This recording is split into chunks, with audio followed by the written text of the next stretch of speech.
is like a counter, which almost all the sword characters have that. Right. But you can change that. And so the one that's seen the most use is the chakram. So that flying discus that can either horizontal or straight, which is extremely powerful zone control. Yep. Not only can you set it for an angle, but you could also set it to a distance. It can either be almost full stage length, and that's just in general a good projectile, or you set it to about a third of its distance, but it hovers slowly forward and then comes back to you. And in doing that, it has an active hitbox. It's only dealing 1% each hit, right, which isn't impressive, but it's locking you down. Sure. And that's where it can be used for extending combos or just denying space, which if you have any history with fighting games, you know that that's a powerful tool right there. Absolutely. It forces you to press the block, so you know that whenever this is on the screen, and it looked pretty simple to put on the screen, as it's coming back, and much like the crown from King K. Rool, you're going to have to respect that, at least to block for a second, and that same second is exactly when the Mii Sword Fighter can press his advantage. Yep. I hope we get to see another one, as there is another Mii Sword Fighter in today's bracket, because there's another move which we saw get thrown out a good amount was the hero spin, which it's very similar to Link's up B, and he just spins his sword and raises. Sure. That move for the Mii Sword Fighter has a massively disjointed hitbox and is like their go-to tool for killing.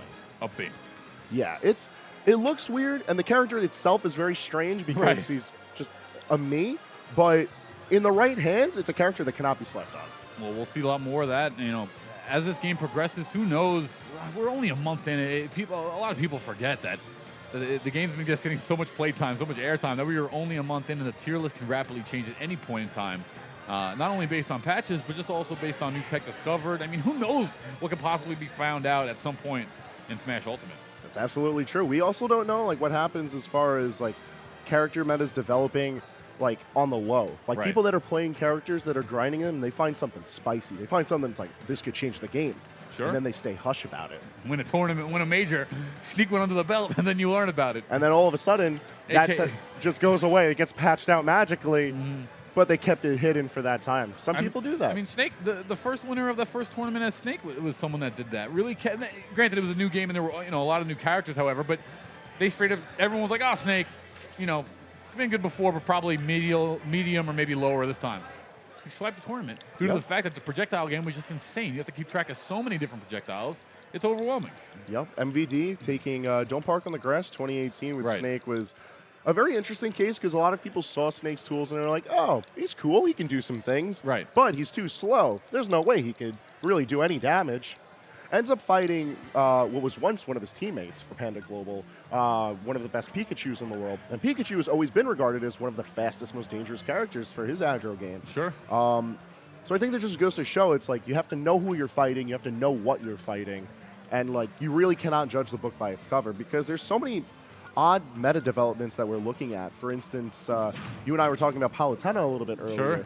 And this is a character that in particular is seeing a ton of usage in Tri-State. So much, right? Like top 3 of them in top 8s and all this stuff like regularly. Yep. Let's Make Moves had Palutena under Dabuz, Jen, Nairo.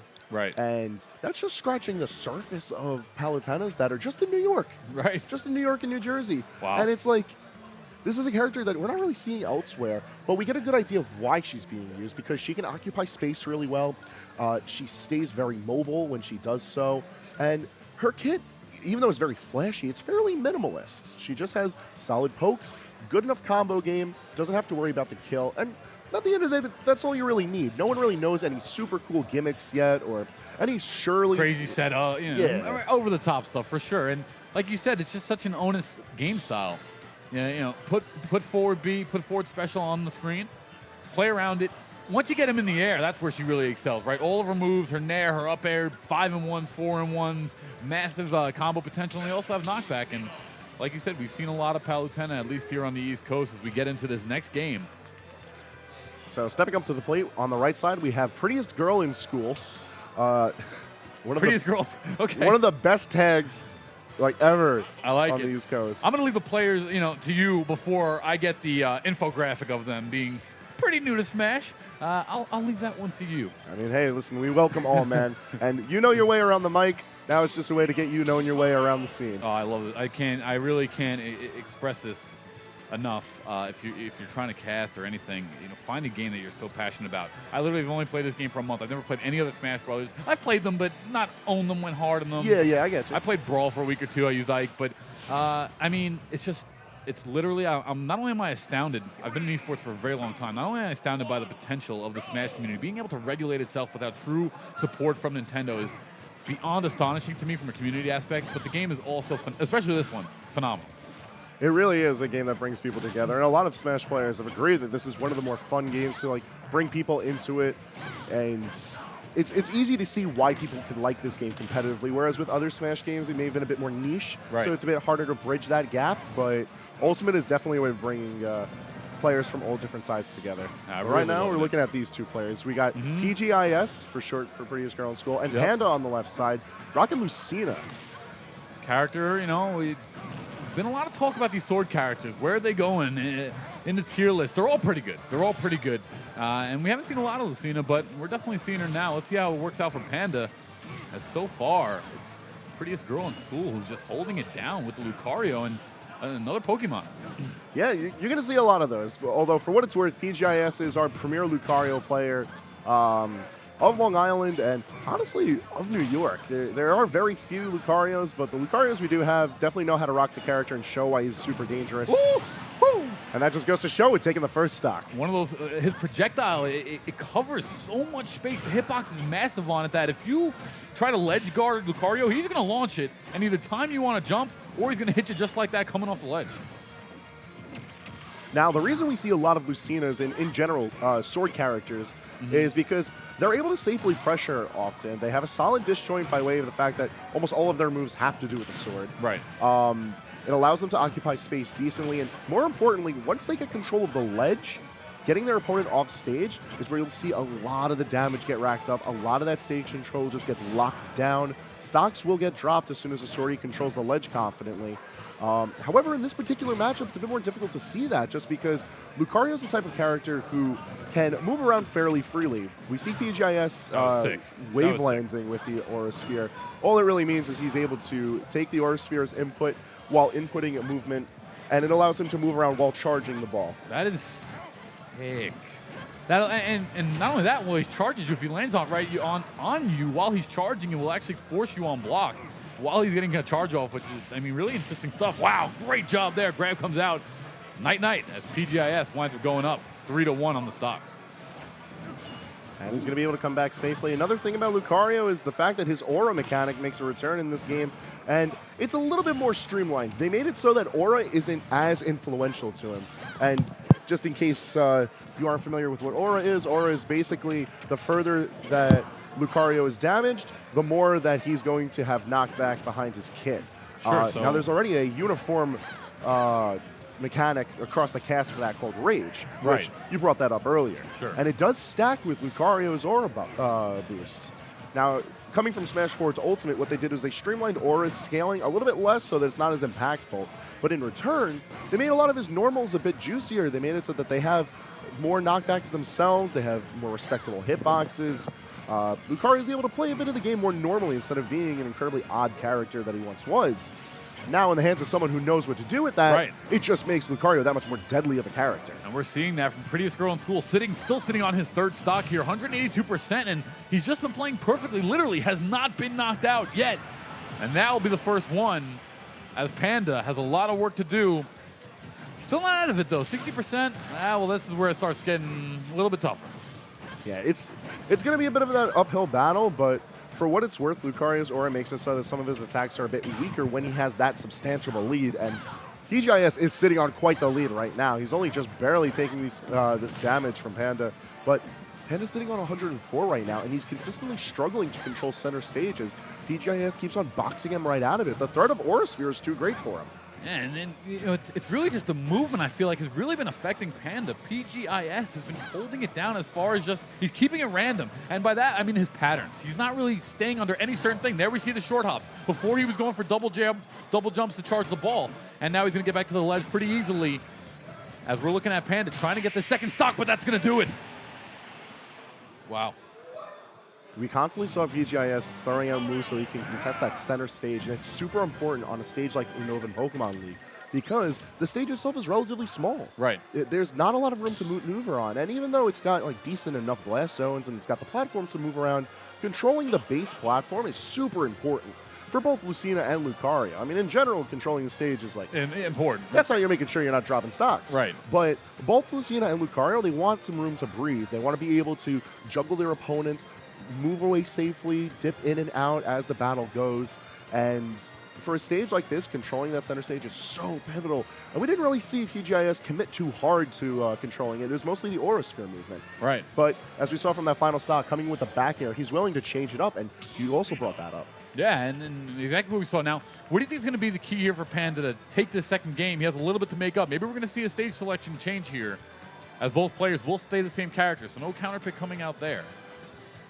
I would like to see the stage swap for Panda. Where does he go? So I personally think you should be going to a stage that's either a tri-platform, so like Battlefield or Town and City, one of those, because it's a lot of room for them to maneuver, and it also gives them more space for fighting for that center stage. While Lucario wants to fight for it really well, tri-plats make it a bit more difficult for him because it's a lot of space to commit to, and it's not as simple as just controlling the base platform. Well, we'll see where they go here. As both wait. Let's see. All right, he'll stay Lucina, and we'll lock on in after our character selection color change. All right, so Lucario, like you said, this character that wonky before didn't really have this type of flavor, this profile.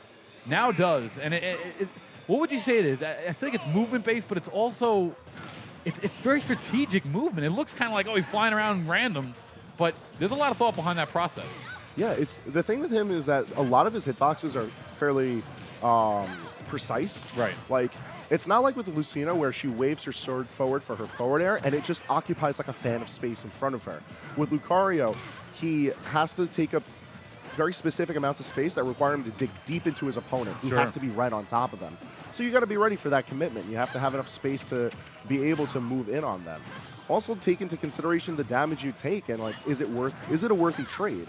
Like, right. PGIS sits on 52% right now, and in the grand scheme of things, this is good for him. He's not in threat of losing a stock, realistically, but taking that little bit of damage lets him clock in aura more and more. So while these percentages stay fairly tame, he's just getting more and more out of it. And Hammer, you're exactly right. Where did they go? Mushroom Kingdom 2. Right on top of that tri-stage. He picks the Battlefield version, and there it is. As we're seeing, just actually right away, Lucina starting to get a little bit of momentum here and starting to take potentially this first stock on PGIS. Swords in general have a much in trouble. Oh, that was a terrible landing from Panda. Overestimated by a lot. But you brought up a good point about how Panda had a dramatically different start to this than he did in Game 1.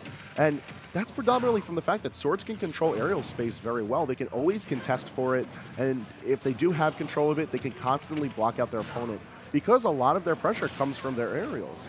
So while controlling base platform, Panda doesn't have to commit too hard to controlling the top platform or the first layer, and it is going to allow Panda to quickly take that first stock off PGIS. Now let's talk about a little bit of the differences as we're sitting here on this second stock apiece. And right away, Panda just playing much better overall. Like you said, less of a horizontal movement here.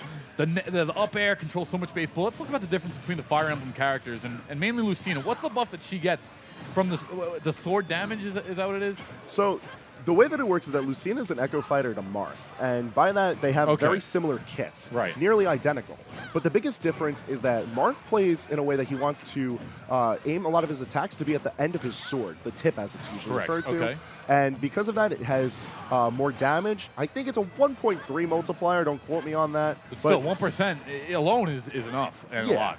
It's a fairly solid multiplier to it. And on top of that, also a knockback multiplier, which allows Marth to kill fairly early. On the tip of the sword. On the tip of the sword. Right.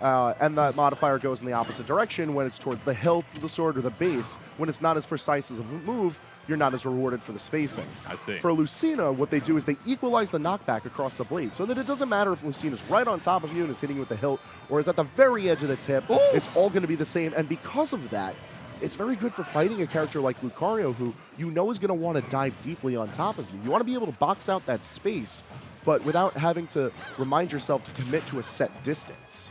And so far, we've talked about so many times already, Panda is in control of this one. 4:52 on the clock. Lucina winds up knocking off Lucario here. PGIS trying to recover. Another grab coming out from Lucina, sitting on 94%, but one stock ahead, Hammer, as this could be it. As Lucario, not the same Lucario this time around.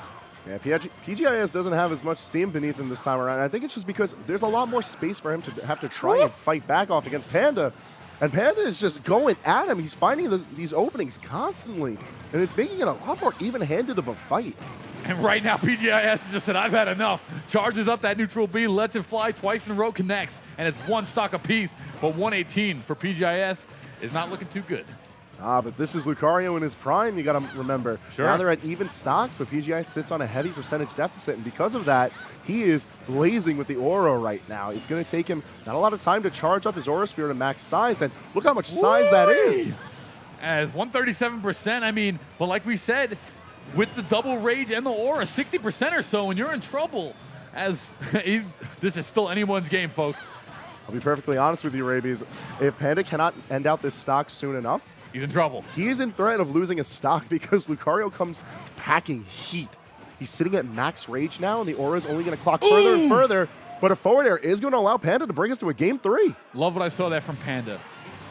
Straight up, straightforward Lucina. Literally, he took the second stock by just doing up airs. Landed 5 before Lucario, PGIS could even get on the stage.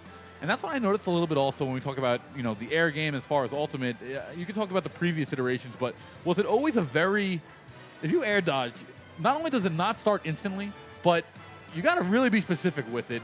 You're in trouble when you're in the air. Yeah, so they've changed a few of the air dodge mechanics in that it punishes you more for using them more often. Sure. Now, the punish window isn't as big as you would think. It's only like, say, for instance, you spot dodge like 10 times in a row. Right. After about a second, you're fine. Okay. It's like, it slows. Not that. It's not as big as it was advertised to be. Like, they made it sound like you were going to be, like, blown away if you start, like, rolling a bunch and whatnot. It's not nearly as bad as that, but right. Air dodges specifically, I think, are a lot more impactful because it's a bit of a commitment. You either air dodge in place, and then you're leaving yourself open for that, sure. Or you directional air dodge. And that can be used for numerous things, but it leaves you with an even larger window to get punished. And both of these characters that are on the screen have a lot of that capability of being able to punish heavily if they're given that opportunity.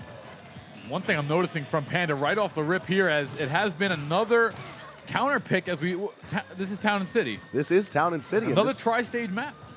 So now, the tripod choice from PGIS, a bit of an interesting one. Right. My guess is this is a bit more of a comfort pick based on how he's able to fight with Lucario. And it definitely shows as far as the stage control. Bit of a mishap on the controller. They're both players looking shocked out of it. What? I'm looking shocked over here. I mean, that was a big mess up. And, we'll see if Panda's able to recover, but in a set 3, I mean, that's got to hurt. There was definitely an issue. There was definitely an input issue there. Yeah, he may have buffered something incorrectly, and because of that lost his jump, or PGIS may have stole the jump in the middle of his pressure string. Either way, he's sitting a stock down.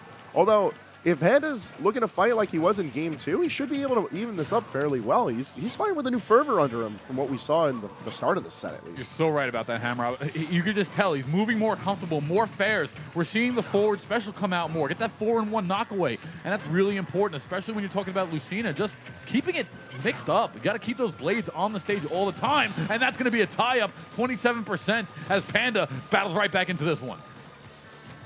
Now, one of the interesting things to note about Town and City is the fact that it sits as currently one of our largest stages in our map list. Horizontally or execution ledge-wise? So, as far as the stage goes, right. it's pretty big. There's only one stage that exceeds its blast zones, and that's just barely taller, and on one stage where it has notoriously short side blast zones. So this stage, as far as in the grand scheme of things, is like the widest and tallest. Okay. It's like the most reasonably large stage. So less knockouts early on. Correct. Now, my guess is that PGIS chose this for the purpose that he knows that he's going to kill. He knows he's packing a punch. But the larger blast zones are going to make it a bit more difficult for Panda to secure these stocks.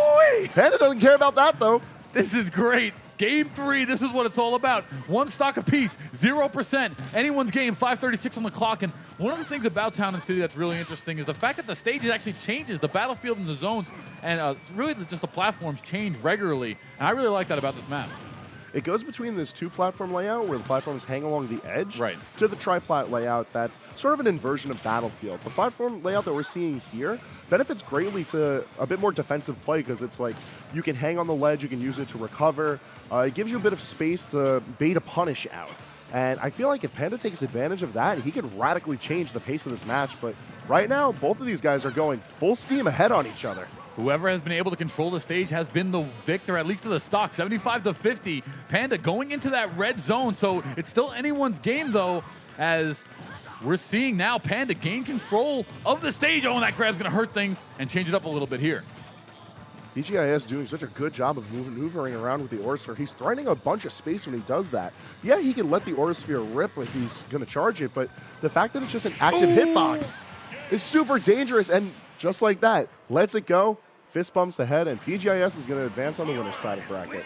You know, despite that stage, like you said, having those large horizontal knockbacks, I mean, there wasn't much DI coming out there from either player. I mean, there was an opportunity to. They got pretty eliminated, but we never saw the percentages really even go over 100 that much.